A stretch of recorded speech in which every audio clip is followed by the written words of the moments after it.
కాకపోతే BRS BJP party ఒకటే అని చెప్పడానికి నా మీద కేసు వేసినటువంటి దీనికే నిదర్శనం, దానికే అదే నిదర్శనం. కాబట్టి నేను నా వాదనని ప్రధానంగా మా రౌకి గారు, అదేవిధంగా సంఘవి గారు, నిరంజన్ రెడ్డి గారు, మా వెంకటేష్ గారు, మా సీనియర్ కౌన్సిల్స్ అందరూ కూడా నా వాదనని స్పీకర్ గారికి సుమారు 55 పేజీల స్టేట్మెంటు ఇచ్చి వాళ్ళు అఫిడేవిట్ ఇవ్వడం జరిగింది. నేను అదే చెప్పాను స్పీకర్ గారికి కూడా, సార్ నేను మీ సమక్షంలో మీ జ్యూరిడిక్షన్లో తప్పు చేయలేదు అని చెప్పాను. మా వాదనని వారు పుణ్యంగా ఇచ్చినటువంటి నా అఫిడేవిట్ని పరిశీలించారని నేను భావిస్తున్నాను. అందుకే ఈరోజు ఈ తీర్పు వచ్చిందని దానికి నేను స్పీకర్ గారికి అదేవిధంగా మా అడ్వకేట్స్ అందరికీ కూడా మనస్ఫూర్తిగా ధన్యవాదాలు. ప్రధానంగా మీ మీడియాకు నాకంటే ఎక్కువ టెన్షన్ ఉండే ఏమవుతుందో అని. ఒకవేళ అడ్వర్స్గా వచ్చినా కూడా నేను బ్యాటిల్ ఫీల్డ్ నుంచి వచ్చిన వాడిని, యుద్ధంలో పోరాడుకుంటేనే 6 సార్లు ఎమ్మెల్యే గెలిచాను. నా ప్రజల దయ వల్ల, ఖైరతాబాద్ ప్రజల దయ వల్ల. వాళ్ళ దయ నాకు ఎప్పటికి ఉంటుందనే విశ్వాసం నాకుండే. ఒకవేళ ఎప్పుడైనా అలాంటి పరిస్థితి వస్తే తప్పకుండా మీడియా ఒకవేళ మీరు కోరుకుంటే అలా జరిగితే తప్పకుండా నేను మళ్ళీ పోరాడడానికి ఎప్పటికీ సిద్ధంగా ఉంటా. యుద్ధ మైదానంలో బ్యాటిల్ ఫీల్డ్లో దానం నాగేందర్ ఎప్పుడు ఒక సైనికుడిలాగా పోరాడు.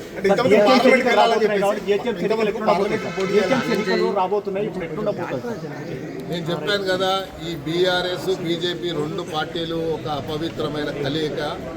ఈరోజు హైదరాబాద్ సిటీ అభివృద్ధి చెందాలని పెద్ద పెద్ద మల్టీనేషనల్ కంపెనీస్ బెంగళూరును వదులుకొని ఈరోజు హైదరాబాద్కి వస్తూ ఉన్నాయి. హైదరాబాద్ ఒక ఫాస్టెస్ట్ గ్రోయింగ్ సిటీగా ఈరోజు గ్రేటర్ హైదరాబాద్ పెరుగుతుంటే అందుకనే ముఖ్యమంత్రి గారు ఆలోచించారు అని నేను భావిస్తున్నాను. ఈరోజు హైదరాబాద్ని 3 జోన్ల కింద, ఈరోజు మల్కాజ్గిరి అనుకోండి, శేరిలింగంపల్లి అనుకోండి, లేకుంటే గ్రేటర్ హైదరాబాద్ అనుకోండి, 3 విభాగాలని ఎందుకు పవర్ డీసెంట్రలైజ్ చేసి అభివృద్ధి జరగాలని. ఈరోజు మీరు చూస్తున్నారు కేబీఆర్ పార్క్ నుంచి ఎలివేటెడ్ క్యారిడార్ కానీ ఎయిర్పోర్ట్ వరకు నా పదవి కదా, నా ఆస్తి కదా అన్న ఫీలింగ్లో పనిచేశారు. అది కరెక్ట్ కాదు. రాజకీయంగా ప్రజల ద్వారా ఎన్నుకోబడ్డవాడు నాయకుడు అయితే ప్రజల ద్వారా ప్రజలు ఆలోచించారు. రేవంత్ రెడ్డి గారికి ఒక అవకాశం ఇస్తే ఈ రాష్ట్రాన్ని ప్రగతి పథంలో తీసుకుపోతాడని ఆలోచించారు. కాబట్టి ముందు 6 నెలల సమస్యలు ఉంటాయి. ఏం లేదు, చేస్తలేడు అని డిమోరలైజ్ చేయాలని ప్రయత్నం చేశారు. కానీ ముఖ్యమంత్రి గారు ఎక్కడ డిమోరలైజ్ కాలేదు. ప్రతి విమర్శను కూడా దాన్ని పాజిటివ్గా తీసుకొని ఆ విమర్శలన్నింటికీ సరైనటువంటి జవాబు సరైనటువంటి సమయంలో ఇవ్వాలని ఆలోచించాడు. కాబట్టి ఈరోజు హైదరాబాదు సమగ్ర అభివృద్ధి జరుగుతుంది అని చెప్పడానికి ఈరోజు ఫ్యూచర్ సిటీ కానివ్వండి, మెట్రో రైల్ విషయంలో కానివ్వండి, లేకపోతే ఈరోజు ఎలివేటెడ్ క్యారిడార్స్ కానివ్వండి, లేకపోతే మూసీ రివర్ ఫ్రంట్ కానివ్వండి, అన్ని విషయాల్లో కూడా అంటే ఒక యాక్షన్ ప్లాన్ తయారు చేసుకొని 300 డివిజన్లలో తప్పకుండా ముఖ్యమంత్రి గారు ఆశించినట్టుగానే రిజల్ట్ వస్తుంది.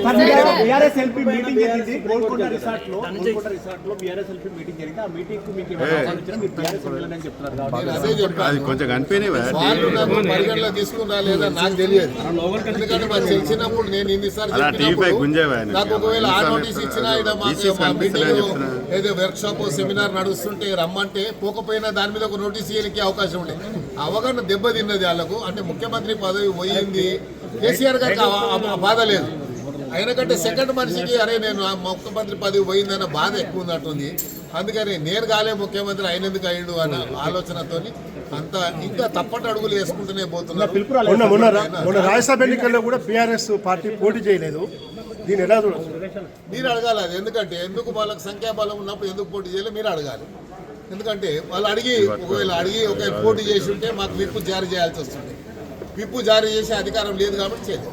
మీరేమో అభివృద్ధి బాగా జరుగుతుంది అంటుండు, కేటీఆర్ అంటుండు ఒక ఇల్లు కట్టినా నేను రాజకీయాల నాకు అర్థం కాదు. హైదరాబాద్ ప్రజలు అంటే గుడిసెలల్లా ఏదో డబుల్ బెడ్రూమ్ ఒక ఇల్లు కట్టిస్తే హైదరాబాద్ అభివృద్ధి జరుగుతుందా? హైదరాబాద్ జరగాలి అంటే హైదరాబాద్ ప్రజలకు ఎంప్లాయ్మెంట్ కావాలి, వాళ్ళకు కావాల్సినటువంటి సురక్షితమైనటువంటి జీవన విధానం వాళ్ళకు కలిగించాలి. హైదరాబాద్ ప్రజలు అన్ని రకాలుగా సేఫ్గా, అంటే ఇది ఒక సేఫెస్ట్ సిటీ. వాతావరణం వరకు కానీ, కల్చర్ వైజ్గా కానీ, అభివృద్ధి విషయంలో కానీ హైదరాబాద్ ఒక ఫాస్టెస్ట్ గ్రోయింగ్ సిటీ. అందుకే చెప్పాను, ఈరోజు బెంగళూరు నుంచి ఎందుకు వదులుకొని వస్తున్నారు, ఇతర రాష్ట్రాల నుంచి ఎందుకు వస్తున్నారు, ఇతర దేశాల నుంచి ఎందుకు వస్తున్నారు. ఈరోజు గూగుల్ కానీ పెద్ద పెద్ద సంస్థలు మళ్ళీ ఎందుకు ఇన్వెస్ట్మెంట్ చేస్తూ ఉన్నాయి, ఎందుకు ఇన్ని మల్టీనేషనల్ కంపెనీస్ యాంగ్జైటీగా ఉరికొస్తున్నాయి, ఫ్యూచర్ సిటీకి ఎంత ఇది వచ్చాయి, దావోస్లో జరిగినటువంటి మరి సదస్సులు ఇంత పెద్ద ఎత్తున ఇన్వెస్ట్మెంట్ ఎందుకు వచ్చాయి, అన్నీ కూడా హైదరాబాద్ అభివృద్ధి జరుగుతుందనే కదా. కాబట్టే ఈరోజు హైదరాబాద్లో మీరు పదే ఎవరు అడుగుతూ ఉన్నారు జిహెచ్ఎంసీ రిజల్ట్ ఎట్లుంటుంది అని. ముఖ్యమంత్రి గారి టార్గెట్ 300, 300కు 300 తప్పకుండా 3 జోన్లలో మరి ముఖ్యమంత్రి గారు ఎగిరేసే జెండా.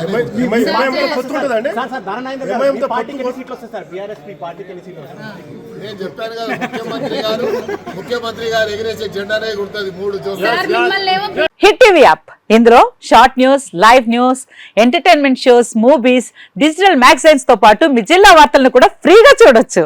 ఇంకెందుకు ఆలస్యం, వెంటనే హిట్ టీవీ యాప్ ని డౌన్లోడ్ చేసుకుని ఫ్రీగా ఎంటర్టైన్మెంట్ పొందండి. Hit TV app. Hit TV app.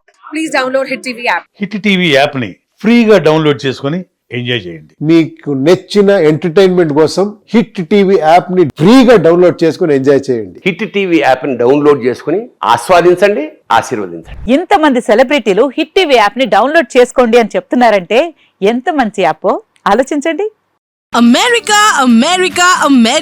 అమెరికాలో చదవాలనుకునే వాళ్ళకి విశ్వసనీయమైన పేరు మన శౌర్య కన్సల్టెన్సీ. UK లో 1 year masters. UK లో 1 year masters. 2 years work permit up to 5 years visa. Contact Saurya Consultancy. Contact 89851 89851.